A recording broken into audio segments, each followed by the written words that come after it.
I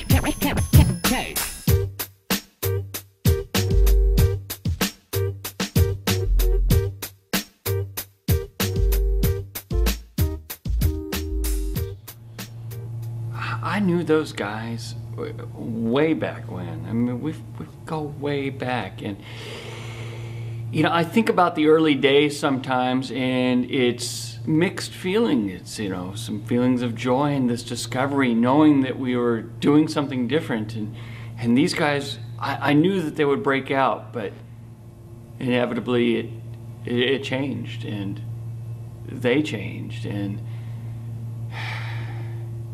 it's not the same anymore. It's not the same anymore.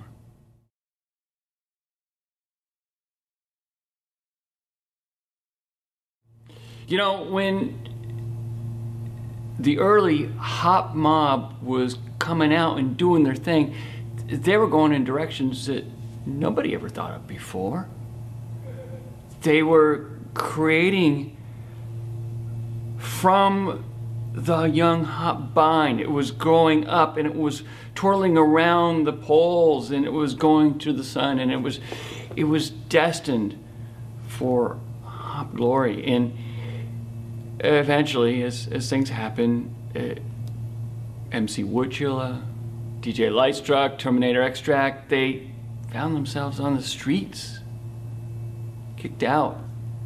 Some say the Funkmaster IBU, aka Sam, Little Guy, aka Brian. Some say they sold out. Some say that they weren't the real talent. But I know that it was a package deal. All of these guys together were what made the Hopp Mobb. Now, of course, the Pain Relievers, yeah, they went on to more commercial success.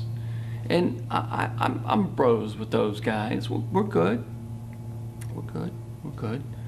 Got a lot of respect all around, but it's changed, and there was some collateral damage left in the wake. Okay.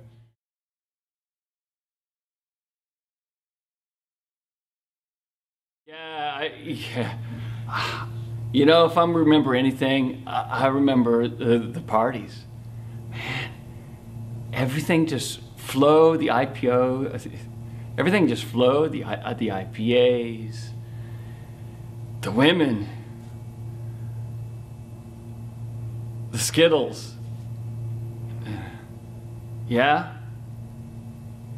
There were some drugs. There was some sex. There was definitely a lot of rock and roll. It was almost frightening, the response that these guys were getting out of nowhere, and then like that. It actually gives me some chills just to think back to the day, the energy that was around. But I could see this train wreck. It was just waiting to happen. You could see the pathway so clearly. These guys were my friends. And I tried, between the lines, written lines, not, and I tried to help them and direct them, and, you know, but ultimately they had to find out for themselves. They had to go down that hard path.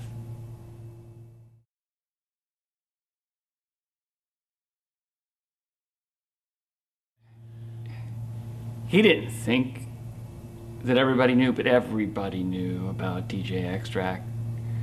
But everybody knew about DJ Lightstruck. It was written all over his face. You could see the powder in his nose. You could see that yellow accumulation. That's right. That's right. Lupulin. He hit it hard. And the funny thing is, he thought that he was hiding it from everybody. It wasn't funny at all, actually. It was sad. Yeah, I touched the lupulin a bit myself from time to time, you know, but I never let it control me. I was always in control, but DJ Lightstruck, Control was something that was written on a knob somewhere, but that's it. It wasn't one of his knobs. He was owned. He was owned.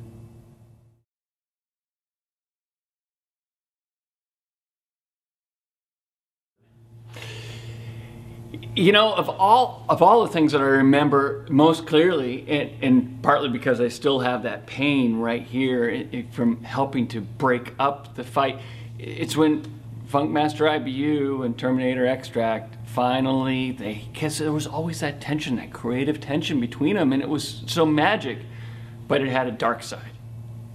And that night, that dark side came, and it was like a freight train.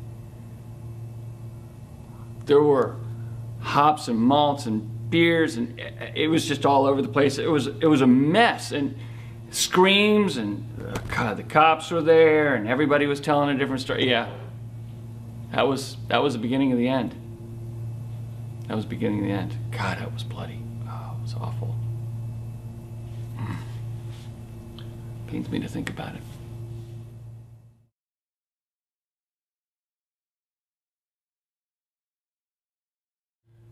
So, yeah, I was probably closest to MC Woodchilla and Funkmaster IBU. I mean, those guys, they were my brothers. You were my brothers.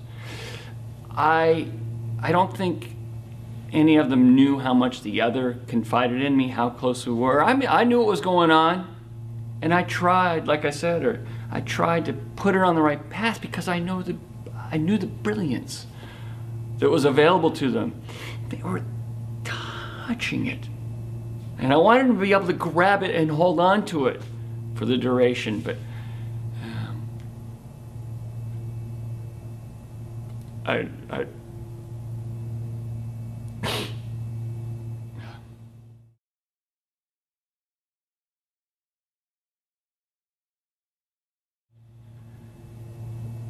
So I didn't even know that time in Reno.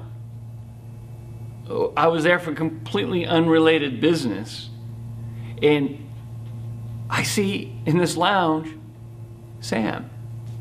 I think he was too embarrassed to even go by Funkmaster IBU. This guy, he was performing, and I just thought, oh my God, he just looked like a wreck. And it's Reno. He'd hit bottom.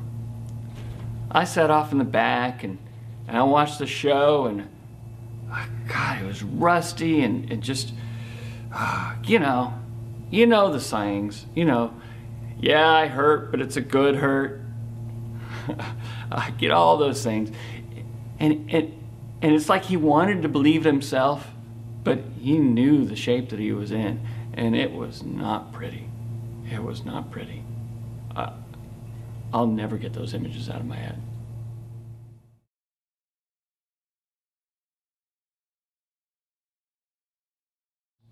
So after that low point in Reno, I think Sam finally did realize. I think he knew what he had to do. He knew that he wasn't being not just true to himself, he wasn't being true to all of his fans, all the people that needed Funkmaster IBU to return. He pulled himself out. He pulled himself up. He recovered. He got maybe the first decent night's sleep in could have been years. Shaved. And I always remember when I saw him walk into the breakfast bar at the Motel 6. That one morning, I hadn't seen him for a long time, and that guy is like, he almost looked human. And I knew it was gonna come back. Yeah, Brian Sellers, AKA Little Guys, you know him. They got back together. Too much damage with the other three. That wasn't gonna come together, but Funkmaster IBU, Little Guy together again, and they were ready to recapture the glory days. I was behind them all the way.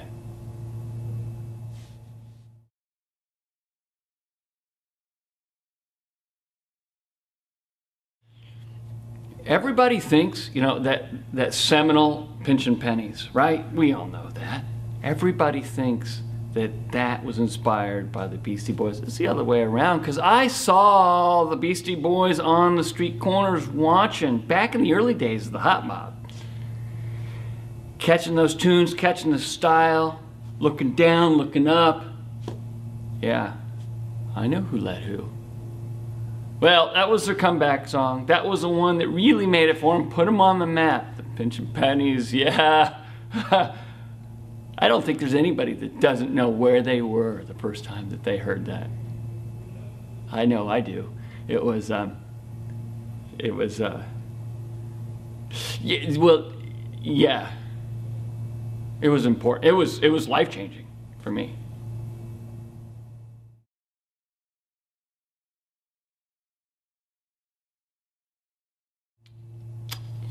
You know, you go through the tough times and you make it through to the other side. You know what it takes to be in this business. Funkmaster IBU, little guy, they know. They've been through it, and they could come back through, and they knew they had to keep the endless lines of women, the endless lines of IBU laden, you know what, and the endless lines of Skittles. And they had to say, all in moderation. Of course, we all know Sam's Rock, Mariah was a major part of that. If I could only find myself somebody like that, maybe I could keep together. Maybe I could become something if I had that kind of support. Anyways, they pulled through, and they knew they'd been through it. It was all uphill from there.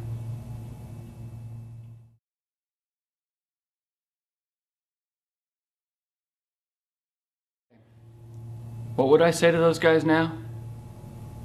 I'd say it to them in person, return my phone calls or my emails, but guys, you've done it. You've done it. You've brought it back. You're on top now. Just don't forget about your old friends. We were there for you. I was there for you. Just maybe a phone call, text, Facebook group.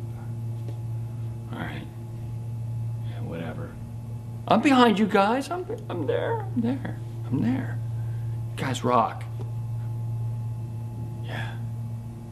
Pain relievers! Nice. Let's do random B-roll reactions.